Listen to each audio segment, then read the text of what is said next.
Motivos al intervencionismo del Estado.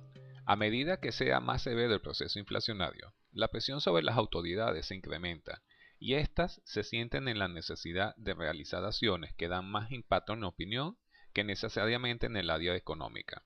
Se tiende a postergar decisiones duras para la población y hay una marcada tendencia a tratar de intervenir en cada ámbito de la economía con la esperanza de poder controlar todo, convirtiéndose el Estado en un ente poco operativo, complicando más la situación.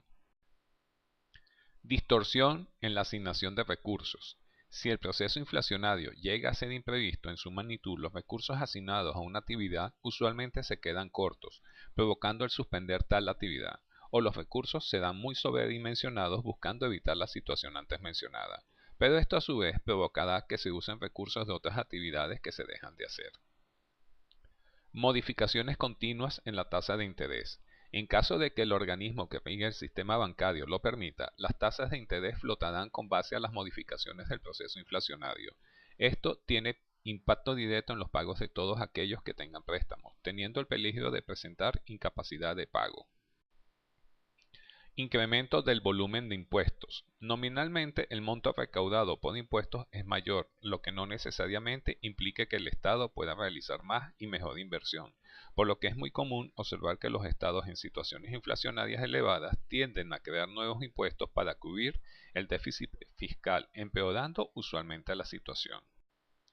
Se desincentiva el ahorro. Al ser las tasas reales negativas de los depósitos en las cuentas de ahorros, se pierde el incentivo para ahorrar y esta posición se hace cada vez más notable mientras sea más alto el proceso inflacionario, donde la gente siente más acelerado el proceso de pérdida de poder adquisitivo. Tristemente, la siguiente observación de Escobar, realizada hace tanto tiempo, se ha repetido con consistencia en la economía venezolana. En las etapas iniciales de la inflación, el gobierno trata de defender la paridad cambiaria. La sobrevaluación de la moneda aumenta y la presión sobre las importaciones perjudica las exportaciones y estimula la fuga de capitales.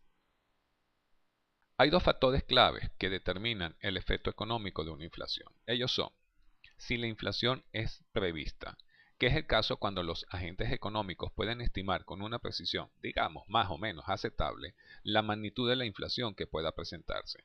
Si de forma consistente esto sucede, y solo se hacen pequeños ajustes, la confianza en emprender actividades económicas es relativamente buena, y aunque los niveles inflacionarios puedan llegar a ser moderados, se tiene confianza. El caso contrario cohíbe el emprendimiento, ya que la incertidumbre y la sensación de riesgo en la obtención de buenos resultados aleja a la mayoría de los inversores al tener una actitud más cauta. Si la inflación es equilibrada, este caso afecta en particular la toma de decisiones sobre proyectos de inversión, ya que una inflación equilibrada afecta de forma más o menos pareja a todos los productos, y muchos analistas pueden asumir el escenario donde tienen que trabajar. En el caso contrario, en el desequilibrio, puede presentarse donde la subida de los precios sea más rápida que la posibilidad de nosotros trasladarla en nuestros productos. Lo anterior propicia cuatro tipos básicos de inflación: equilibrada y prevista. En general, esto no afecta ni a la producción real ni a la eficiencia. Es la situación ideal, ya que todo proceso de toma de decisiones termina planteando escenarios muy cercanos a lo que ocurra, y esto permite tener confianza y da pie para optimizar el uso de recursos. Equilibrada e imprevista. Esto afecta principalmente a la distribución de la renta y menos a la eficiencia. El elemento no previsto usualmente termina condicionando el uso de los recursos financieros, propiciando el menoscabo del presupuesto en los proyectos que no son tan relevantes o tener que acudir a financiamientos no previstos y que encarece lo que se está ejecutando. Desequilibrada e imprevista. Es el peor escenario. Aquí la planificación usualmente termina lejos de lo estimado, así que se tiende a realizar sobreestimaciones que nos aleja de la eficiencia y el desequilibrio muchas veces termina de empeorar la situación al propiciar mayores incrementos en los insumos, más que el de la posibilidad de trasladar tales cambios a nuestros precios. Si bien es cierto que uno siente el cambio de precios en los bienes que uno consume, es necesario poseer una guía que nos reseñe con cierta rigurosidad tal variación. Así que ya debemos de haber escuchado sobre el Índice Nacional de Precios al Consumidor, por lo que es prudente preguntarnos ¿qué es el INPC?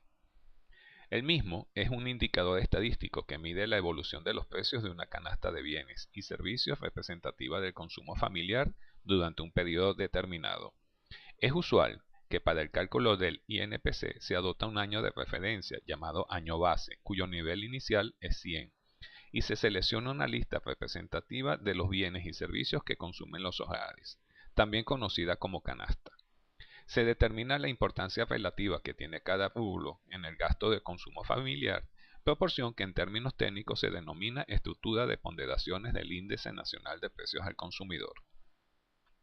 Viendo con un poco más de detalle, para establecer los bienes y servicios que se utilizarán en el cálculo del INPC, se realiza la encuesta de presupuestos familiares, con el fin de conocer la forma en que las familias distribuyen el gasto, cuánto en alimentos, y dentro de ellos cuánto en cereales, verduras, frutas, etc., cuánto en vestido y calzado, y en general en los diferentes gastos del quehacer cotidiano. Naturalmente se incluyen los bienes más duraderos y cuya compra se hace más esporádica, como los artefactos eléctricos, los muebles y vehículos. Además, en la encuesta se incluyen algunas otras preguntas como la forma de adquisición de los bienes, contado o a crédito, los sitios de compra. Debe comprender que esta canasta con el tiempo tiene que ser actualizada, ya que los cambios de patrones en el consumo de una sociedad pueden modificar sustancialmente qué bienes deben salir y cuáles deben incluirse. Por lo anterior, debe tener cierto cuidado en realizar análisis con una extensión en el tiempo muy largo, ya que pueden abarcar canastas con componentes distintos y esto pudiera eventualmente crear distorsión en los resultados. Una vez que se establecen los componentes de la canasta, la siguiente pregunta es ¿cómo se mide el INPC? Ya que la inflación puede definirse como el incremento continuo en el tiempo de los precios de los bienes y servicios, al incluir el elemento tiempo, lo que hacemos es comparar en los periodos sucesivos la forma en que están variando los precios con relación a un momento especificado que llamamos base. Usualmente lo que se hace es tomar los precios de todos los componentes de la canasta al primero de cada mes en los centros de distribución con mayor volumen de ventas y compararlos con los precios del siguiente y así sucesivamente si se desea conocer la variación porcentual o simplemente se va anotando el nuevo nivel para cada mes. En Venezuela, como en la mayoría de los países, se mide a través del Índice de Precios al Consumidor, IPC, o mediante el Índice Nacional de Precios al Consumidor en la modificación realizada en enero del 2008, la cual toma ya un más amplio espectro de precios a lo largo del territorio nacional. Y la forma de poder calcular su variación de forma porcentual se hace mediante la expresión que se muestra a continuación.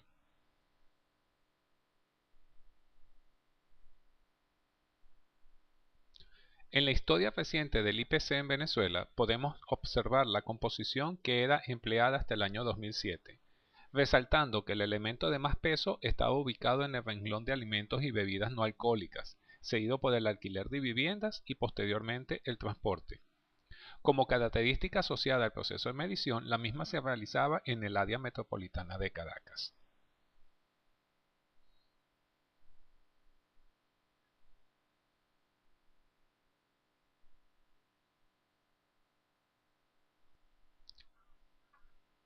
A partir de enero del año 2008, en Venezuela se mide el proceso inflacionario por un índice que, a diferencia de su antecesor, se evalúan los precios en las principales ciudades del país y refleja modificaciones en el patrón de consumo, al dar, por ejemplo, un mayor porcentaje en el renglón de alimentos y bebidas no alcohólicas, y pasando al segundo lugar el transporte.